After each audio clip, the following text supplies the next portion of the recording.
Bienvenidos y bienvenidas a Historia Frigia. Hoy tenemos de invitada a Florencia Peiró, historiadora especialista en republicanismo en el siglo XIX, y la hemos traído para que nos hable un poco, pues, de los orígenes del republicanismo en España. Florencia Peiró es doctora europea en Historia Contemporánea por la Universidad Autónoma de Madrid. Su investigación se centra en historia política, cultural, sobre todo respecto a movimientos demócratas, republicanos. También ha tratado la construcción de la ciudadanía en esta época y además incluye una perspectiva transnacional. Ha publicado numerosos artículos que recomiendo para quien le interese el tema. Algunos de ellos están abiertos en red. Y luego también es autora de monografías como El republicanismo popular en España, 1840-43, y Tribunos del Pueblo, demócratas y republicanos durante el reinado de Isabel II.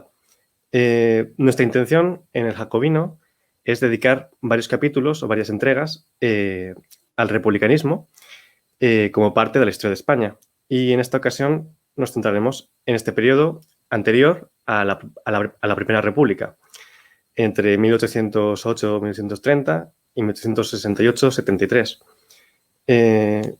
¿Algo que añadir a esta presentación, Florencia? Nada, muchísimas gracias por contar conmigo para esta emisión y nada, encantada de estar aquí con todos ustedes. Vale, gracias a ti.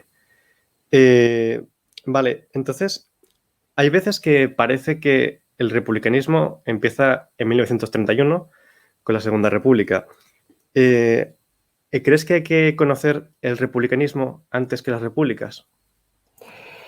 Indudablemente. Yo creo que una de las cuestiones que todavía tenemos pendientes muchos historiadores es entender qué pasó en 1931, es decir, cómo fue posible que de repente, como decía Santos Juliá, toda España pareciera que de repente se hacía republicana, cuando el relato histórico tradicional nos dice que el republicanismo previo es un movimiento burgués, liderado por una serie de, de políticos incapaces de ponerse de acuerdo, débiles, torpes, que no tenía implantación, que no tenía bases sociales. Entonces, claro, ¿qué pasa ahí? ¿Cómo de repente, pues España se hace republicana de la noche a la mañana? Entonces, bueno, realmente las investigaciones que se están produciendo en periodos previos, siglo XIX, la Restauración, por ejemplo, que se está investigando ahora bastante, pues muestran que el republicanismo es un movimiento, una cultura política plural que comienza mucho antes y que consigue una implantación cada vez más fuerte en España. Tiene un mensaje que cala. Pues las razones del fracaso en la Primera República, pues hay que buscarlas. Pero, pues el republicanismo tiene una importancia y explica mucho de lo que ocurrió después. Ahora, no tenemos que estudiar el republicanismo pensando en el resultado final, que eso es una cosa que se ha hecho mucho también, ¿no? Analizar el republicanismo pensando en todos los fracasos que experimentó posteriormente, tanto en la Primera República como en la Segunda. No, hay que estudiar el republicanismo pues viendo cómo pues, se fue evolucionando, desarrollándose poco a poco, las vicisitudes por las que va atravesando y por qué se dieron los resultados, digamos, que se dieron finalmente. ¿De dónde viene el republicanismo en España? Bueno, el republicanismo, por lo que yo he centrado bastante de mi investigación en esta cuestión, el republicanismo pues deriva del primer liberalismo español. Inicialmente, los trabajos tradicionales que muchos historiadores siguen repitiendo de alguna manera, pues insisten mucho en ver el republicanismo como resultado de la llegada a España de una serie de ideas o de doctrinas francesas, por ejemplo, extranjeras, ideas de fuera sobre la república. Esto, lógicamente, es importante, no tanto porque lleguen a España ideas foráneas, sino porque había una circulación de ideas, como hemos podido constatar con la perspectiva transnacional que se está aplicando ahora a muchos trabajos. Pues hay una circulación de ideas constantes, contactos entre publicistas, activistas. Pero el republicanismo en España deriva básicamente de ese primer liberalismo, de esos primeros liberales que, bueno, pues están vinculados con la Constitución de 1812, una Constitución que, como han señalado los estudiosos de este tema, como Joaquín Varela Suances, pues es una Constitución republicana, entre comillas, es decir, es una Constitución que se caracteriza por una gran desconfianza hacia la corona, no defiende la República, pero es una Constitución que, por un lado, pues se caracteriza por esa desconfianza y además es una Constitución que, o el modelo doceañista, es un modelo que permite la participación política, el sufragio de amplios varones, o sea, un número muy amplio de varones españoles. Es un sufragio prácticamente universal. Se requiere la vecindad, básicamente, ¿no? Entonces, bueno, pues tiene ahí unos componentes que van a ser abandonados. Esto lo ha estudiado bueno, pues, profesor que acabo de mencionar, Joaquín Varela Suances. Esos principios doceañistas van a ser abandonados por el liberalismo mayoritario en los años 20, 30, pero queda un grupo de liberales que se van a llamar radicales, que siguen vinculados con ese modelo, siguen vinculados con un modelo de desconfianza hacia la corona, de primacía del poder legislativo, que sea el poder legislativo el que tenga la voz cantante en el régimen político, que siguen vinculados con un sistema muy participativo, con un sufragio muy amplio.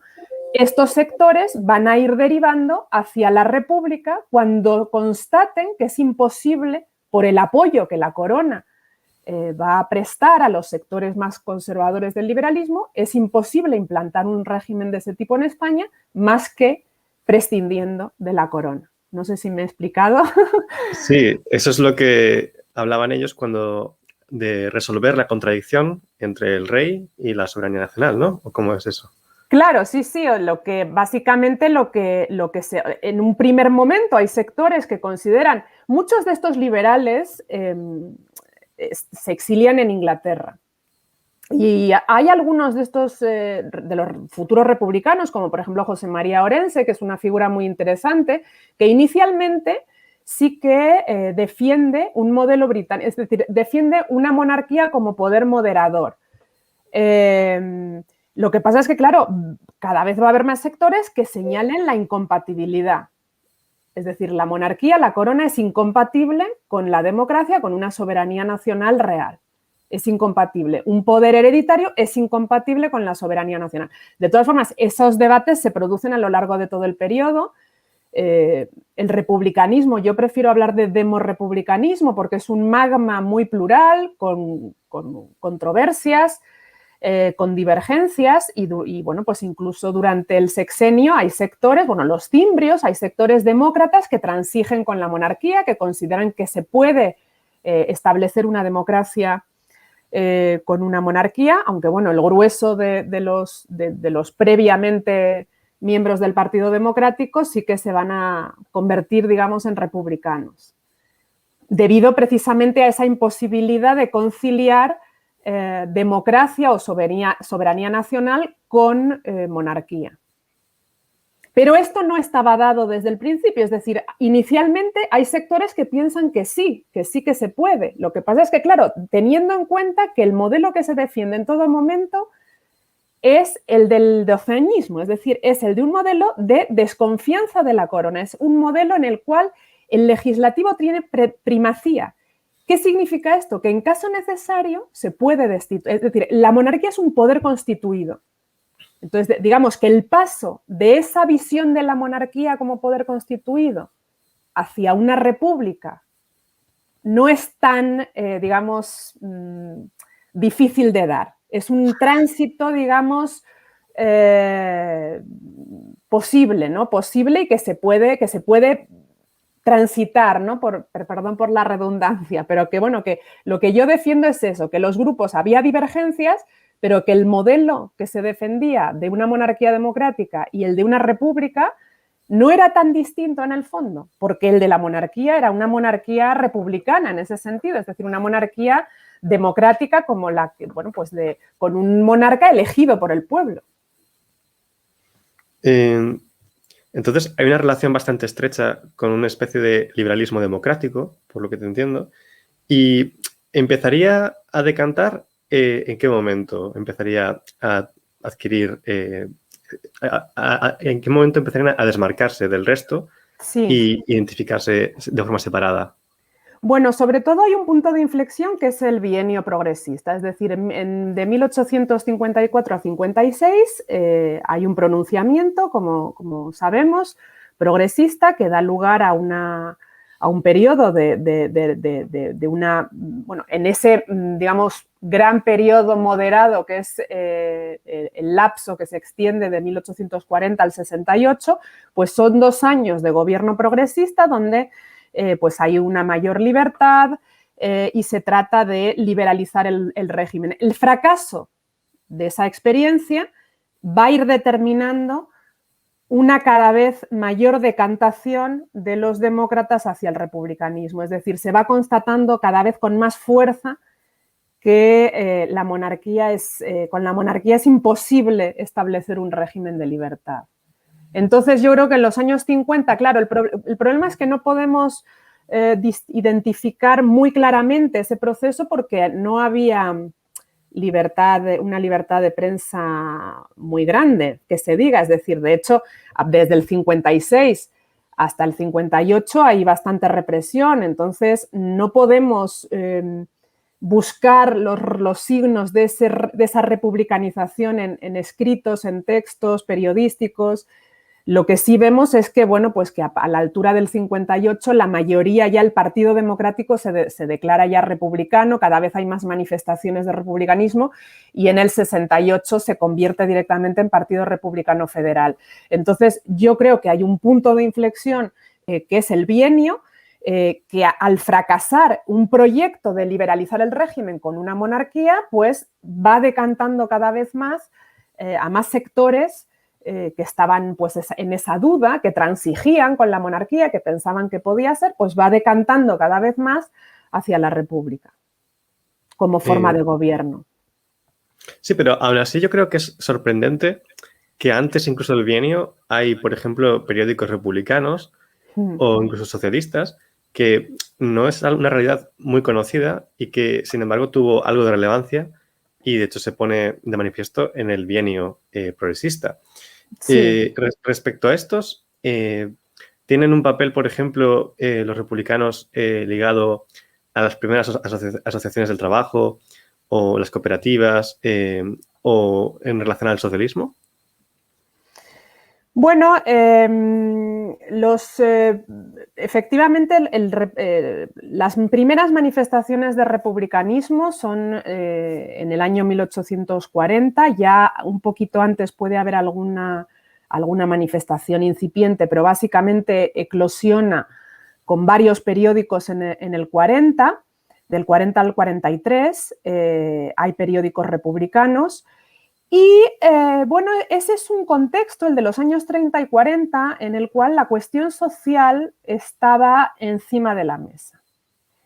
Con esto me refiero que no solo los republicanos, los liberales en general estaban preocupados por la cuestión social. En los ateneos, en las sociedades de discusión, pues se hablaba de estos temas. la económica matritense, por ejemplo, en la Sociedad Económica Matritense, pues se convocan premios para extinguir el pauperismo. Entonces, bueno, hay una sensibilidad y los republicanos en ese contexto pues sí defienden en general una serie de medidas de reforma social. Las primeras sociedades, a ver, es que son dos cosas distintas. Las primeras sociedades de trabajadores que se van creando en Cataluña, sobre todo, siguen estando vinculadas al progresismo. Esto se ha estudiado, bueno, lo ha estudiado Genís Barnosel, por ejemplo, un autor, un profesor catalán. Esas sociedades están vinculadas con sectores del progresismo, también tienen pues, presencia de algunos sectores demócratas y republicanos y se van a ir vinculando con más fuerza al republicanismo también a partir del bienio progresista. Es decir, también se va a producir ahí una decantación de esas sociedades de trabajadores hacia el republicanismo a partir del bienio. Pero es verdad que durante esos años, del 40 a los años 50, tanto el republicanismo como el progresismo siguieron teniendo bastante fuerza con los sectores populares. Es decir, el progresismo también tenía un proyecto, digamos, emancipador, una defensa de la milicia nacional, una defensa de un sufragio amplio para elecciones municipales, una promesa de liberalización del régimen que siguió teniendo fuerza entre sectores populares y los trabajadores. Entonces, bueno, pues tienen una vinculación con el progresismo, con demócratas, pero esa vinculación se va a reforzar a partir del bienio. Y por otro lado, lo que estaba diciendo antes, que creo que estoy siendo un poquito confusa, los sectores demócratas y republicanos defienden inicialmente medidas de reforma social, defienden asociaciones, cooperativas, toman elementos de distintos, ahí sí que es verdad que se ve pues influencias diversas, toman elementos de distintos publicistas, de Fourier, de Proudhon, de Cabet, pueden coger elementos que les interese con el fin de garantizar la autonomía intelectual y material de los sectores de los trabajadores. También es que a lo mejor es mi ignorancia, pero yo la impresión que me transmite cuando leo algunas cosas sobre esa época es que también ellos mismos eran un poco confusos a la hora de estar entre progresistas, republicanos, demócratas. Luego también había algún intento de reunirse entre todos otra vez, ¿no? O había diferencias claras entre ellos. No, yo no creo que sean confusos. Yo creo que, a ver, yo parto de la base que toda cultura política, toda es internamente plural, está caracterizada por la confrontación, por el debate, por la discusión y por la divergencia. Todas las culturas prácticamente, no sé, a lo mejor puede haber, ahora mismo no se me ocurre, pero en general todas tienen ese componente de debate, de pluralidad. Entonces, bueno, aquí sí que es verdad que vemos pues que como en todo, ¿no? Pero es que si lo vemos ahora en nuestro panorama político actual vamos a ver lo mismo, es decir, cada activista, publicista tiene sus ideas. Y entonces en los periódicos pueden aparecer ideas diversas, pero básicamente yo sí que veo una cierta unidad. Yo veo una unidad en lo que se refiere a la cultura democrático-republicana de este periodo, con divergencias. Es decir, algunos van a pensar que es más útil pues, el tema del crédito barato, por ejemplo, en relación con las cuestiones de reforma social. Otros a lo mejor van a defender más pues, las cooperativas, pero el proyecto final es bastante similar. Entonces, teniendo eso en cuenta, yo no veo una confusión. Veo que pues, había unos proyectos en los que coinciden.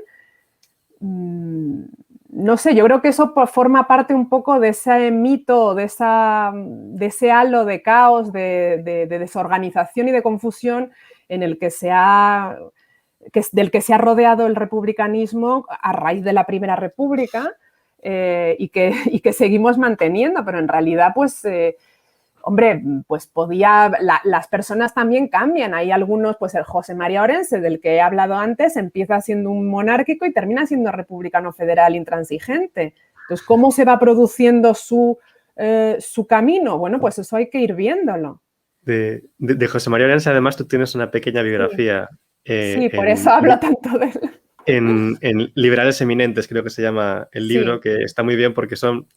A mí la pena es que se me hizo muy corta la biografía, pero son como pequeñas biografías.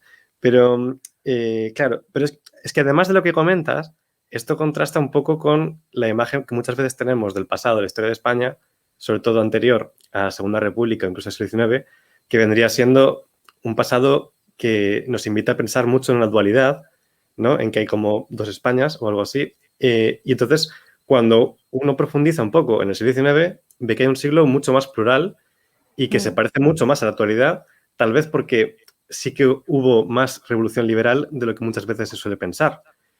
Y eso se ve en eso. No sé si estás de acuerdo con esto. O... Sí, bueno, es lo que decía al principio. El siglo XIX se ha estudiado durante mucho tiempo a la luz del siglo XX o a la sombra del XX. Es decir, se ha estudiado, y eso lo lleva diciendo pues gente que está contribuyendo a renovar la visión del siglo XIX mucho tiempo.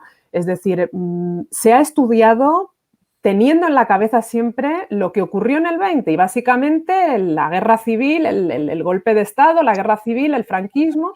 Y luego, dentro del siglo XIX, se ha insistido mucho más o se ha estudiado mucho más el periodo de la Restauración junto con el primero, digamos, el de la Revolución Liberal, el de la Guerra de la Independencia. Y lo del medio ha quedado como desdibujado.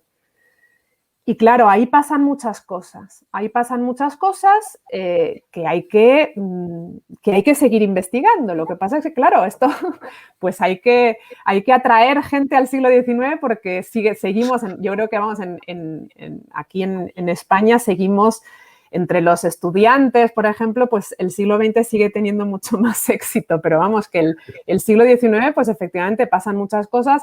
Ha habido una imagen muy consolidada que se ha mantenido durante mucho tiempo, que se sigue manteniendo, porque como estaba diciendo antes, hay investigadores, investigadoras que llevan muchos años, desde los años 90, renovando las visiones del siglo XIX.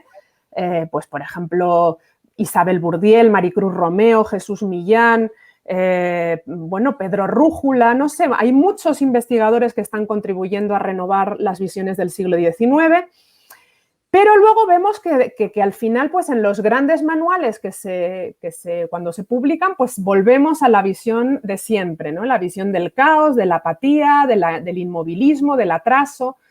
Entonces, bueno, pues eso es algo que tenemos que contribuir a desmontar. No tanto yéndonos a la imagen totalmente antagónica, es decir, como que el siglo XIX fue un siglo de gran avance y de muchísima democracia y participación, ¿por qué no?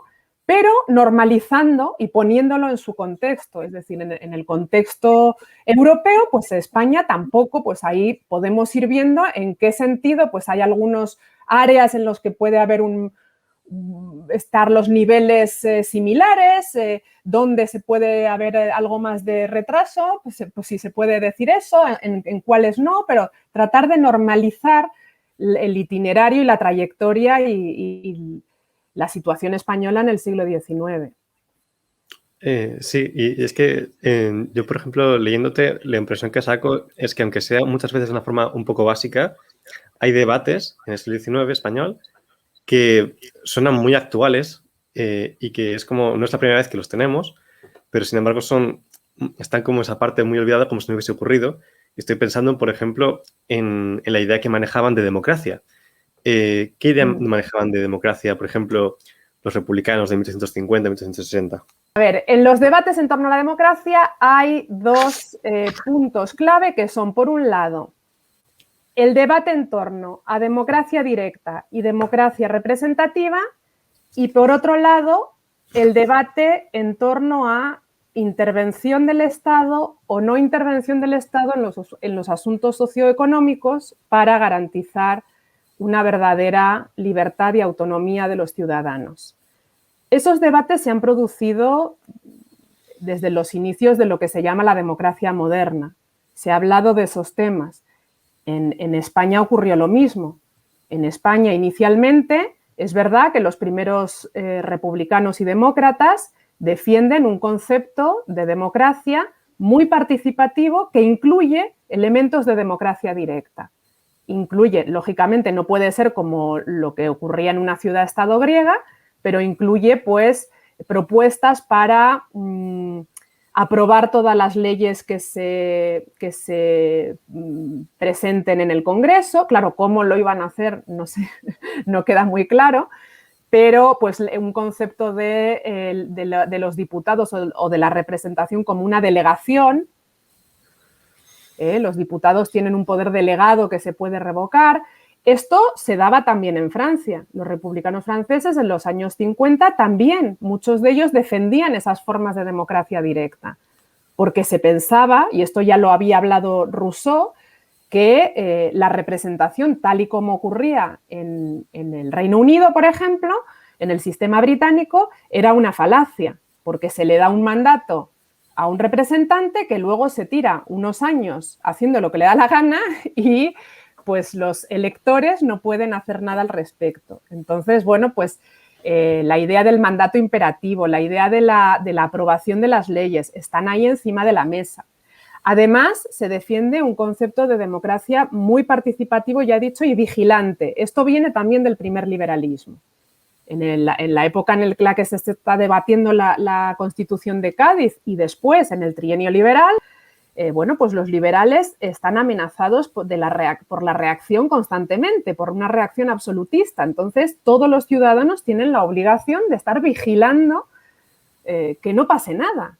Y ahí se incluye ese proyecto de milicia nacional, una milicia armada en la cual todos los ciudadanos puedan defender la libertad en caso necesario. Entonces, esto se hereda de ahí. La idea de una ciudadanía muy vigilante, una democracia de ciudadanos que estén siempre alerta. Es verdad que yo he visto manifestaciones en periódicos de los años 50, por ejemplo, en los que se dice que un ciudadano tiene que estar todo el tiempo pendiente de la situación política, que una persona apática que no presta atención es un imbécil, un idiota, ¿no? Una persona que no vale para la sociedad.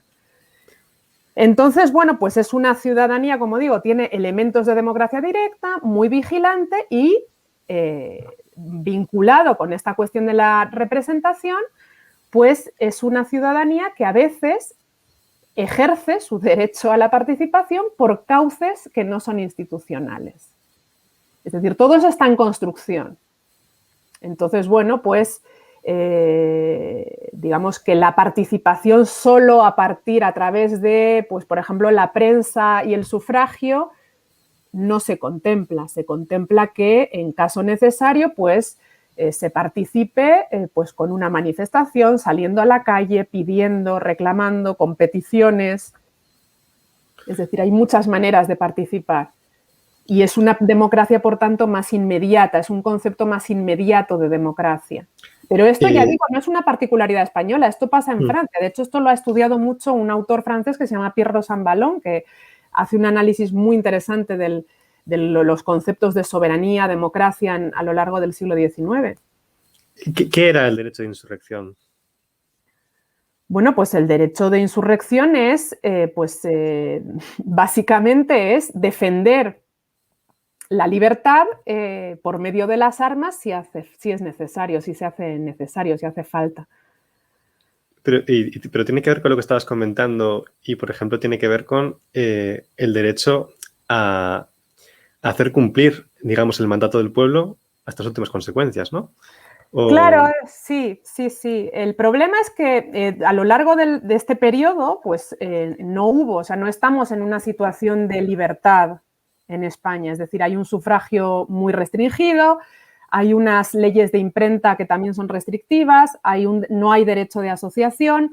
Por tanto, la actuación, digamos que la actuación de estos sectores que por otro lado no son los únicos, porque se pronuncian los progresistas, los moderados también se pronuncian cuando pueden, los unionistas se van a pronunciar en la gloriosa, es decir, el derecho de insurrección está ahí, es el pronunciamiento, digamos, el tratar de cambiar las cosas de una manera violenta está ahí.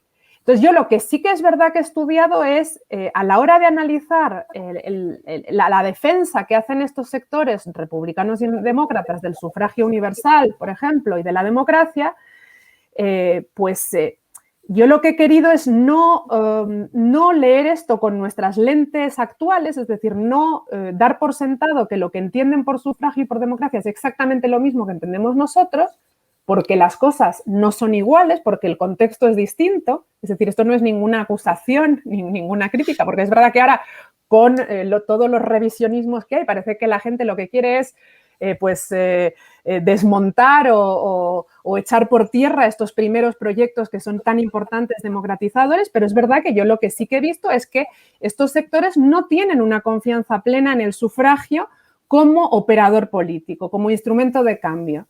El sufragio no lo ven como lo que va a llevar a que nosotros accedamos al poder. El acceso al poder, pues no se ve.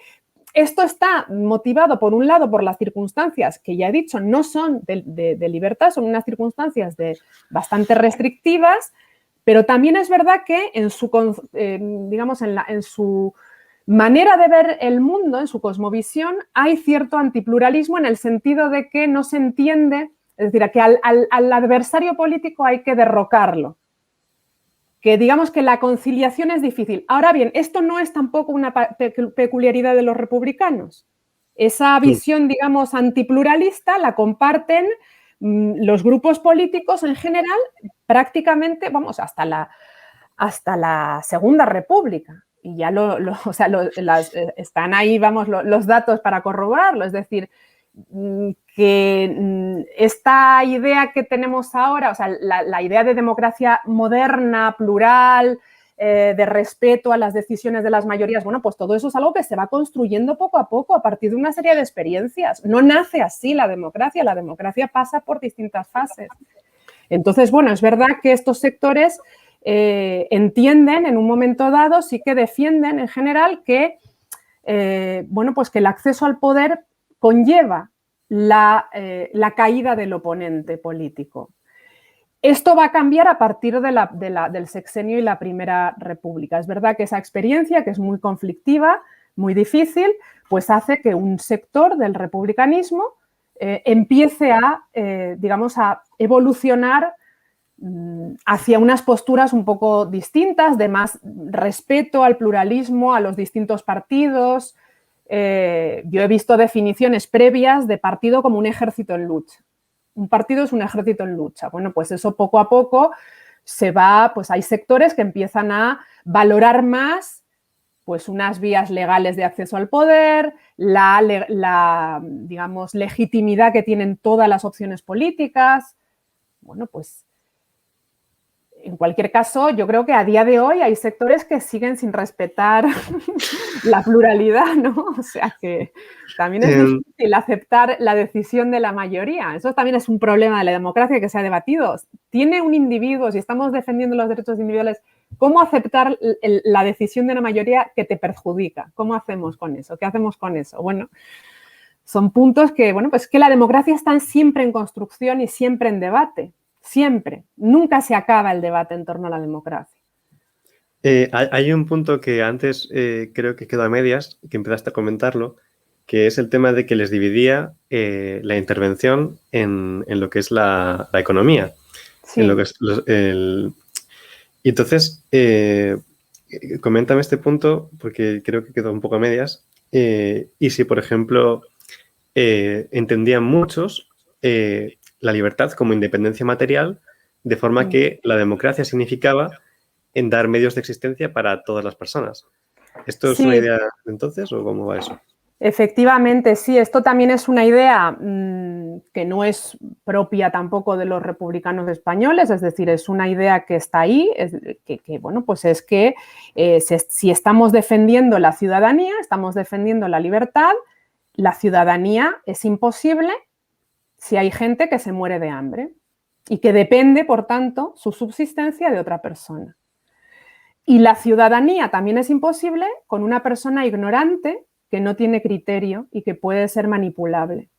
Por tanto, desde sus orígenes, los demócratas que están defendiendo el sufragio universal, y son ellos los que más reflexionan sobre esta cuestión, claro, porque están defendiendo la participación de todos los varones españoles. Entonces, la solución a estos problemas pasa por ciertas medidas de reforma. Ya he dicho que en los años 40, 50, sobre todo 40, hay un cierto acuerdo en torno a esas medidas de reforma, en la necesidad de establecer escuelas, academias de instrucción, para que todos los sectores populares, los trabajadores, tengan una ilustración, tengan una independencia intelectual que les permita ejercer sus derechos de ciudadanía, y en una serie de medidas de reforma social para conseguir esa independencia también material, que pueden ser, pues, la construcción de obras públicas, que es lo que se pone en práctica, por ejemplo, en el 48 en Francia, las cooperativas, el crédito, como he dicho antes, un crédito muy barato,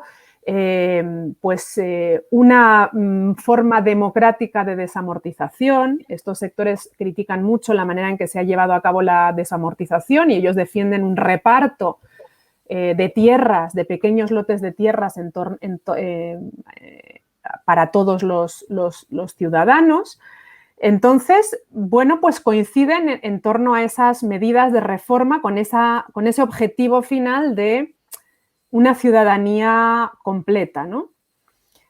A partir del 48, claro, lo que ocurre en Francia es importante en este sentido, porque ahí, claro, todo el sistema de obras públicas que se pone en marcha, los talleres nacionales, fueron un fracaso finalmente. Y hay sectores de los republicanos españoles, también esto lo dice Mazzini, el propio Mazzini, hay mucho contacto, ya he dicho, circula mucho la información. Pues van a echar la culpa del fracaso de la Segunda República a esos sectores socialistas.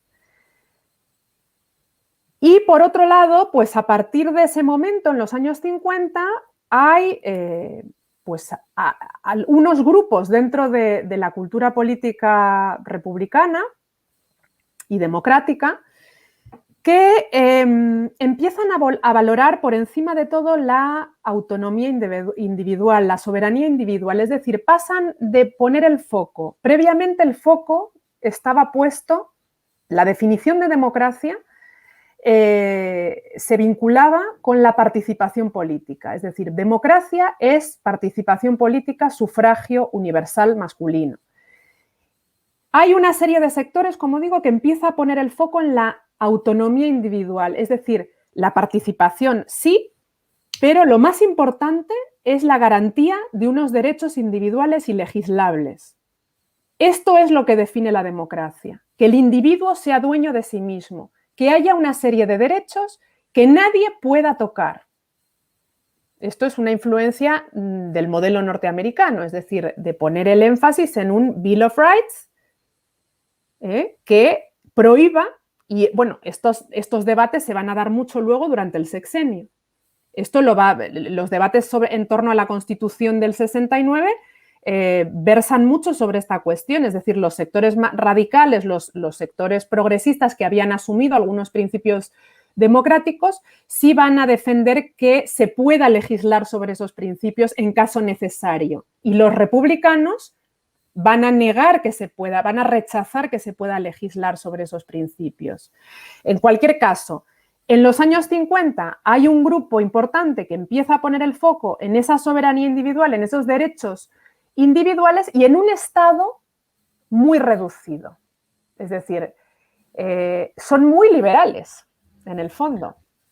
Entonces, claro, van a rechazar el socialismo porque vinculan el socialismo con la intervención, como una especie de dictadura del Estado que puede hacer y deshacer y violentar a los individuos a su voluntad. No sé si me he explicado. Por tanto, ahí empiezan esas polémicas en torno al socialismo. esas polémicas dentro de la cultura republicana y democrática entre los que siguen siendo partidarios de ciertas medidas de reforma social, que se entienden con ese objetivo último de hacer realmente autónomos a los individuos, y los sectores que rechazan, aunque yo, por lo que yo estudié de estas polémicas en los años 60, a mí me parecía que lo que rechazaban sobre todo era el término socialismo. Es decir, o sea, querían alejar ese fantasma de la dictadura, de la anarquía, del republicanismo para hacerlo, convertirlo en una opción respetable, pero no rechazaban el que se pudieran constituir cooperativas o no rechazaban del todo ciertas medidas. Es verdad que, bueno, pues que el Estado no tiene por qué hacerse cargo de estas cuestiones. Ellos piensan en ese momento que un Estado, es decir, que la libertad absoluta en materia económica va a dar lugar a la prosperidad. En ese sentido son muy liberales y esto va a cambiar después. Esto va a ir cambiando después. Y luego, además, ¿esto tiene algún tipo de vínculo con la deriva anarquista que se da en España después de esa época? Bueno, yo creo que el anarquismo está más vinculado con el federalismo. Bueno, esto se ha señalado ya, lo han señalado muchos autores, ¿no? Es más el federalismo, la defensa de la autonomía local, provincial, de estos sectores desde sus orígenes, desde los años 40, defienden un modelo muy descentralizado. Y es a partir de ahí, ese es el punto de contacto con el anarquismo posteriormente, ¿no?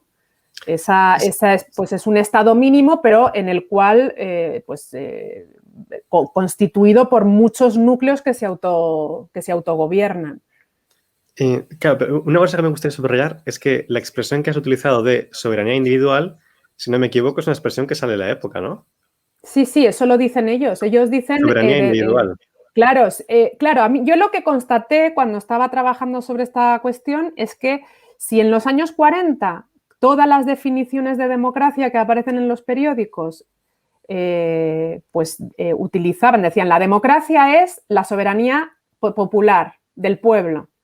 En un momento dado, en los años 50, empiezan a decir la democracia es la soberanía del individuo. Eso es lo que decía antes, que se pasa de poner el foco en esa participación, porque en última instancia la participación es lo que va a producir la libertad y la autonomía de las personas. Es decir, tú al participar y al elegir te conviertes en autónomo. Si no participas, deciden otros por ti. Eso es, pasa ahora, ¿no? La gente que no vota, que se abstiene de todo, pues les están decidiendo todo por ellos, aunque tu opción no gane, ¿no? Entonces, pues la participación es una manera de conseguir esa autonomía, que es un gobierno de sí mismo, autónomos.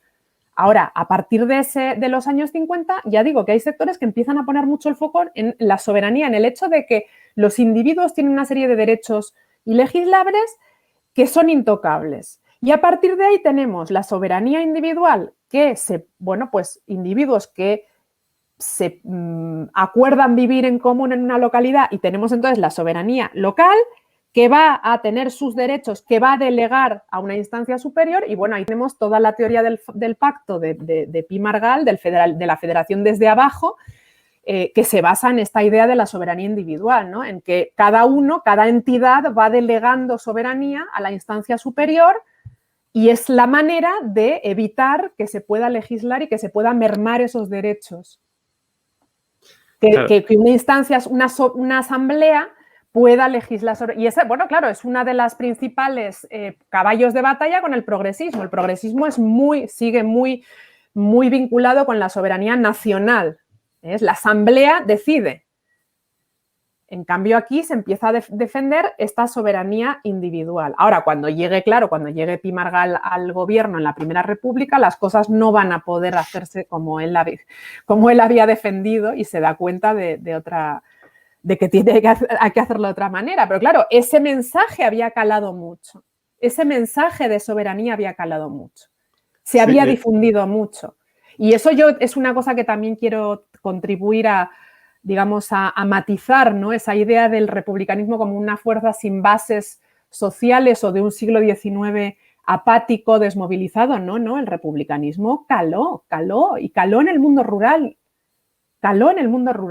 No podemos, claro, con los datos que tenemos, con la dificultad de la investigación, no podemos cuantificar de una manera muy clara, pero tuvo importancia. Y eso se ve en el sexenio, que de repente pues ganan las elecciones municipales en 20 municipios de 49, la mitad son republicanos. Entonces, bueno, pues tiene, el mensaje ha llegado y es movilizador. Claro, por eso digo, ¿cómo llegamos después a 1931? Es que todo esto hay que verlo, cómo se produce.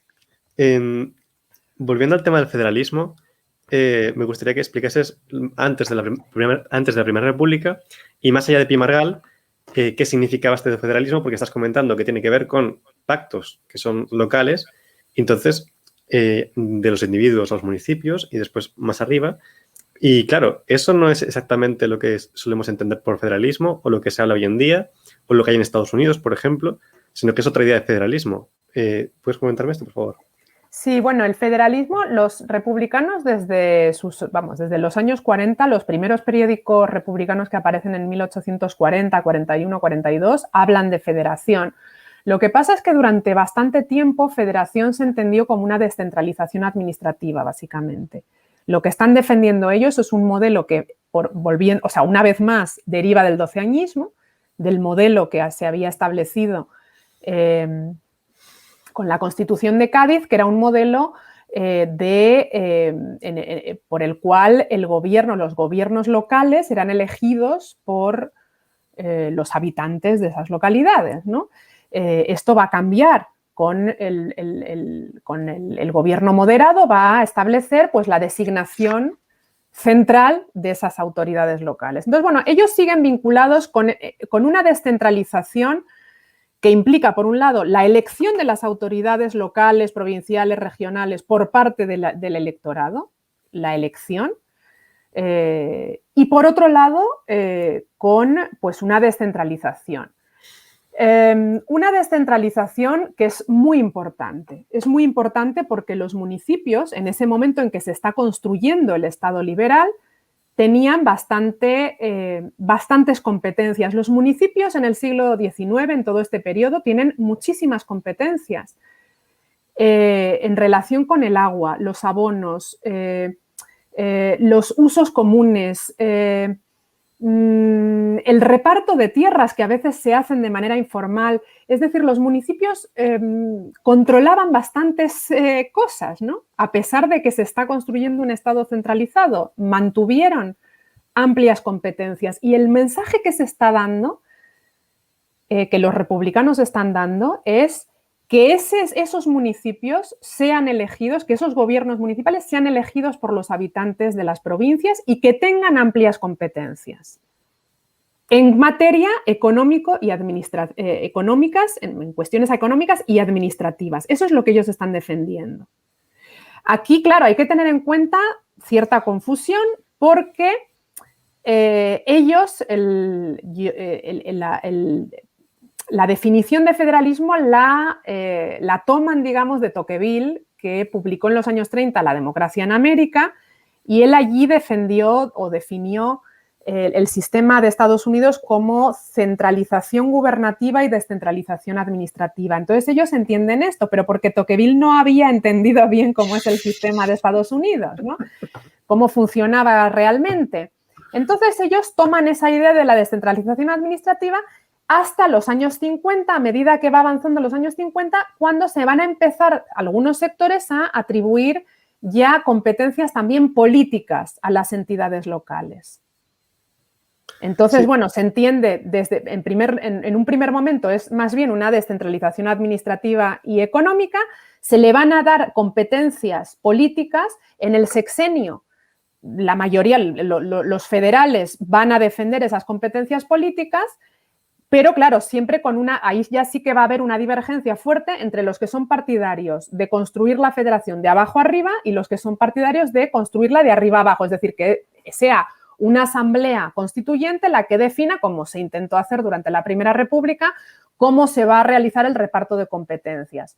Unos sectores, los que siguen a Pi y Margall, defienden que sea de abajo arriba mediante pactos y otros piensan que es mejor hacerlo de arriba abajo. Pero claro, el sistema no es ni en ninguno de los casos, por lo que yo he podido estudiar, es similar a lo que existía en Estados Unidos, porque sí que existe en todos los casos una idea de un control de instancias superiores sobre las inferiores. Y esto en el sistema de Estados Unidos no es así. En el sistema de Estados Unidos, bueno, pues hay una serie de competencias que están repartidas y las entidades son autoridad última en las competencias que les tocan. Aquí no, aquí tenemos que se puede delegar, pero que las competencias, digamos, las entidades inferiores están de alguna manera sometidas al control de las superiores, aunque se haya establecido un reparto de competencias de abajo arriba. Y luego además tiene que ver un poco con el tema de hacer una democracia más participativa y tiene que ver con las dificultades de la época, que no puedes controlar a un diputado tanto a 500 kilómetros, entonces tienes que tener a alguien poderoso en el poder local, o el tema... o sea, básicamente eso. O sea, es que es una idea de federalismo que no es tanto lo que se piensa ahora, ¿no? Claro, sí, también es eso. Es verdad que no he caído en decirlo. El federalismo en sus inicios, ya he dicho, se vincula con esa descentralización, se vincula con la elección de las autoridades y, claro, lógicamente es una manera, que esto también sí que está en Tocqueville, es una manera de hacer realidad ese ideal de ciudadanía participativa de la que hablaba al principio. Esos debates en torno a democracia directa y democracia representativa, en los cuales hay algunos sectores que dicen no, la democracia directa es imposible porque hace falta una ciudad-estado. Bueno, pues el federalismo es una manera de decir, vale, pues reducimos el ámbito de competencias y en esos ámbitos más locales, más reducidos, los ciudadanos pueden participar y manifestar su opinión de una manera mucho más inmediata, y vigilar la libertad, y es lo que decías tú antes, ¿no? Si hubiera algún golpe de fuerza, algún intento de golpe de Estado en el gobierno central, se podrían establecer focos de resistencia que le hicieran frente. Claro, porque además pensaban que las únicas repúblicas que funcionaban eran federales y que la república, una indivisible, como por ejemplo la francesa, en esa época se consideraba que había fracasado, que había facilitado el triunfo de un Napoleón. Entonces, si tienes un contrapesos, es más difícil que venga un Napoleón y se cargue todo, ¿no? Esa es la idea también, ¿no? Sí. Ellos rechazaban muchísimo el modelo de la república una e indivisible y estaban mucho más vinculados con el modelo de Estados Unidos, que era el que les gustaba a ellos. Pero bueno, también por el tema de que yo lo que recuerdo ahora en texto de Pi Margall y otro que no sé si es de Orense, que es 30 años de democracia, algo así, que hablaba de que había fracasado la República Francesa, ¿no? Sí. No lo concebían como un triunfo, porque ahora es un poco al contrario, yo creo, ¿no? Sí, no, la República Francesa, ya digo, no era el modelo que ellos tenían y claro, el de la Segunda República fracasó por esa centralización, en gran medida, ellos entendían. Vale. Que había fracasado por la centralización y entonces digamos que los empujaba todavía más a defender este modelo descentralizado o federal, como lo llaman ellos. Y ya para ir terminando, te quiero hacer una pregunta en relación a cómo se pensaban los republicanos en relación a la idea de España y en relación al pasado de España. Si se consideraban ellos ajenos a la historia de España o lo contrario. No, ellos se consideran, iba a decir muy españoles y mucho españoles, por hacer una broma, pero vamos, sí, ellos eran profundamente nacionalistas. Lo que pasa es que, claro, el pasado de España estaba en disputa. La historia es un campo de batalla, entonces ellos, se consideran como los verdaderos representantes de la nación española. Ellos entienden que la nación española esencialmente es una nación libre, es una nación, el pueblo español es democrático y entonces, bueno, pues ese pueblo democrático se ha visto invadido, se ha visto su desarrollo, se ha visto obstaculizado por enemigos extranjeros en muchos casos, como las dinastías de Borbón, de los Austrias, que en el caso de los Austrias reprimen el instinto liberal del pueblo español, por ejemplo, con las comunidades. Entonces, ellos son herederos de algunos momentos de la historia de España, Pero esto se ha estudiado, ¿no? Que la historia de España, pues, si los conservadores van a reclamar o se consideran herederos pues, de ciertos episodios, pues los republicanos también reivindican. Pero sí, ellos van a tener una idea de que ellos son los verdaderos españoles, que España esencialmente es liberal. Y claro, esto enlaza mucho con la idea de la insurrección y del antipluralismo del que hemos hablado antes, ¿no? Si la esencia de España y de los españoles es la libertad y la democracia, porque España es esencialmente democrática, alguien que no defienda la democracia es un enemigo, es algo que está impidiendo la supervivencia de la nación, por lo cual hay que eliminarlo. Entonces, bueno, esa es la lógica que está detrás de eso. Entonces, ellos sí son herederos de los grandes guerreros que han luchado por la independencia y ellos ahí hacen sus filiaciones, empezando a hablar de Viriato y de Pelayo, es decir, ellos reclaman esos guerreros que han luchado contra los enemigos extranjeros, contra las invasiones y se proclaman a sí mismos como los defensores de la nación española. Una nación que si quiere tener un éxito en el concierto internacional tiene que ser democrática. La monarquía no nos va a llevar a tener una posición buena en ese concierto internacional. Lo que va a generar el desarrollo de la nación española es la libertad y la democracia y la república. Claro, ahí, bueno, pues es un concepto de nación tanto de contenido cívico como de contenido cultural. Es un concepto también muy cultural, ¿no? Que está muy basado también en la lengua, en las costumbres, en la historia. Sí, pero yo lo que voy, por ejemplo, es que yo creo que no solamente que se identifiquen con ciertos episodios, sino que ellos además defienden que el fondo de la nación española tiene más que ver con ellos que con otros. Entonces, por ejemplo, lo que dices del derecho a insurrección es que, por ejemplo, estoy pensando en Fernando Garrido, en su libro de España contemporánea, dice, no, es que el derecho a insurrección ya está en nuestra tradición medieval, está en el juramento de los reyes de Aragón, eso es lo que defendemos. Entonces, sí, se presenta como una tradición con mucha trayectoria. Y luego, además, cuando se habla de los comuneros, hay una cosa que te quiero preguntar, porque si hacían, por ejemplo, una moraleja en relación a la unidad hacia la fuerza, porque algo que se ve en Pi Margall o en Fernando Garrido es que dicen, cuando se acabó con las libertades de Castilla, lo que se estaba haciendo era como ir por partes. Entonces es un proceso que empieza en Castilla y termina en Cataluña. Y es como que hay implícita una moraleja de el absolutismo fue por partes suprimiendo las libertades y entonces no acaban de dejarlo claro, pero es como que hay un llamamiento a la unión a través de eso. ¿Hay una elección o no? No sé si... ¿Te refieres a la relación con la federación? También, claro. Sí. O sea, porque es que yo tengo la impresión de que muchas veces cuando se habla de 1714, con el tema de Cataluña, se hace un poco como al revés de cómo lo pensaban ellos. Porque, por ejemplo, Pi Margall dice, en 1714, el absolutismo acaba con la última libertad de España. Y antes habían ido por partes, y ahora es como que es España contra Cataluña, y antes era el absolutismo contra una parte de, ¿sabes? Sí. Entonces, no sé si te entiendo bien, sí, ellos defienden desde esa idea de la soberanía individual que da lugar a la local y a la provincial, defienden las libertades de todas las entidades que componen la nación española, pero formando una unidad. Son profundos, o sea, no hay ningún atisbo de ningún tipo de mensaje en este momento todavía que pueda relacionarse con alguna idea de separación de alguna parte. No sé si te referías a eso. Son muy unitarios. Lo que pasa es que, claro, es una idea de nación, de la unidad en la variedad. Es la unidad en la variedad. Ese es el mensaje que se defiende.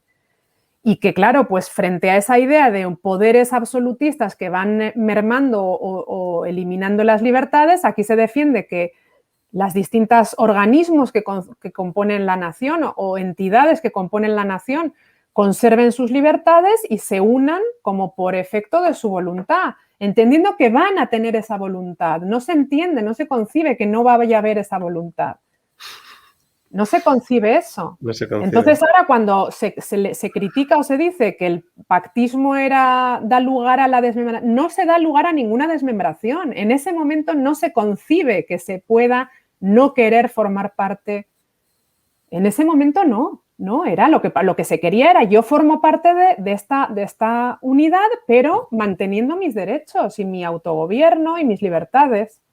Pero no se concibe no se concibe que pueda no querer formar parte de esa... Igual que estos sectores no concebían en el fondo que el pueblo, digamos, o las clases populares no fueran partidarios de la democracia. En última instancia, pensaban que una vez que se estableciera realmente una república con democracia y con todas las libertades, pues las cosas fluirían y no habría conflictos. Vale. Pues nada, no sé si quieres añadir algo o lo vamos dejando aquí. Bueno, pues nada, ¿no? Yo encantada, que muchísimas gracias por la invitación a participar y no sé, espero haber sido clara con todos los temas. Sí, yo creo que sí, son un poco complicados, pero yo creo que se entiende. Pues nada, pues lo dejamos aquí. Muchísimas gracias por la Forencia Peirú. Es un placer y estamos muy agradecidos por que participas con nosotros y nos hablas un poco de estos temas que son, yo creo, bastante desconocidos y que merecen ser más tratados, creemos aquí. Pues sí, merece todavía mucha más investigación y sobre todo, por ejemplo, también en relación con la participación de las mujeres. Y bueno, pues hay muchos puntos que quedan todavía, tanto del siglo XIX como de estas cuestiones, todavía están en el tintero, todavía queda mucho por hacer.